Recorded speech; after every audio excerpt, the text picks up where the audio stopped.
Hello 18! Welcome back to my channel. Update tayo sa SB19 sa kanilang Spotify Records. Ito nga, sa isang araw lang, August 26, nagkaroon sila ng 1.98 million streams ang kanilang nakuha mula sa mga listeners at sa Spotify. Of course, isang araw lang yan ng SB19. Maraming salamat 18 sa patuloy na pakikinig ng mga kanta ng SB19 sa Spotify. Nakakuha sila ng isang araw lang, August 26, ng 1.98 million streams.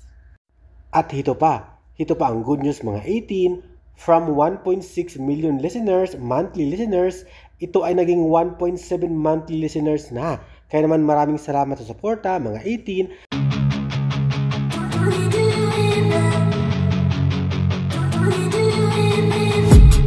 I've been dreaming on in my head like I've seen it.